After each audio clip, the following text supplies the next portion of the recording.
Selamat menjalankan ibadah sholat subuh, saudara bagi Anda warga Jakarta dan sekitarnya. Selamat berpuasa. Polda Nusa Tenggara Barat mengambil alih kasus Ahmad Santi, korban pembegalan yang ditetapkan sebagai tersangka pembunuhan setelah menewaskan 2 dari 4 begal yang menghadangnya. Kapolda menekankan bahwa kasus kini diambil alih oleh tim penyidik Direktorat Reserse Kriminal Umum Polda Nusa Tenggara Barat agar kasus ini terang benderang. Kapolda menjelaskan bahwa ada 2 perkara yang ditangani kepolisian, yakni perkara kasus terkait pembunuhan terhadap 2 begal dan perkara pencurian dengan kekerasan. Mengingat selain korban pelaku Ahmad Santi, aparat juga menangkap 2 pelaku yang berupaya membegalnya, yakni HA dan EO. Ya, kalau itu 1 jam saya rasa masih wajar.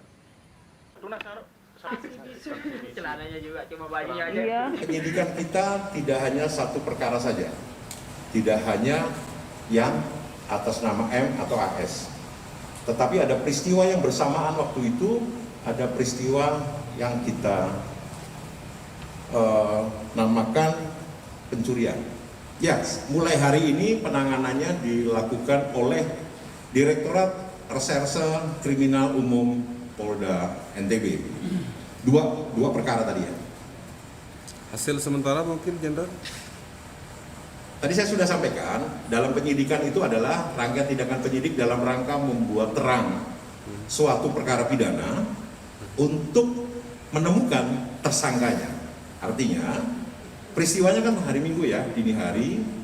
Sekarang hari Kamis, beri kesempatan kami untuk membuat terang peristiwa pidananya dan menemukan tersangka, dan kami akan nanti sampaikan perkembangannya kepada teman-teman sekalian.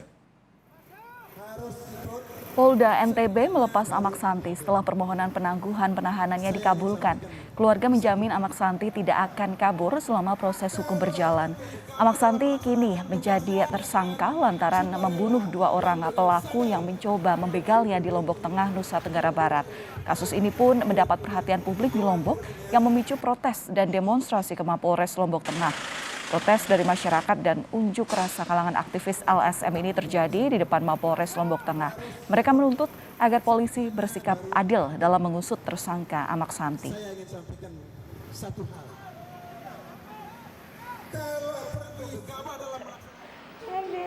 Sementara itu, ditemui di rumahnya, tersangka Ahmad Santi mengaku membunuh 2 orang itu lantaran keduanya ingin membegal sepeda motornya.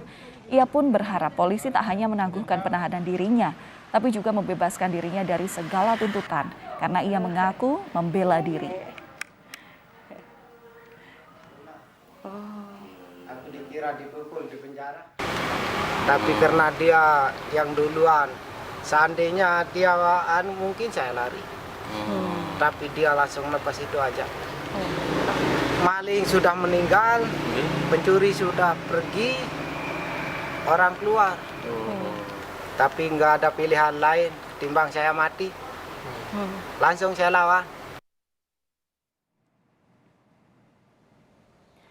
Sementara itu, Saudara, Guru Besar Hukum Pidana Universitas Udayana, Ketut Rai Setiabudi menyebut penetapan tersangka terhadap korban pelaku merupakan proses dari penegakan hukum.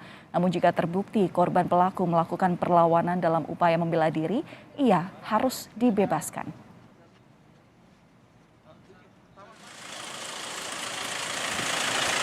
Apa yang dilakukan oleh polisi, menurut saya itu langkah polisi itu sudah benar.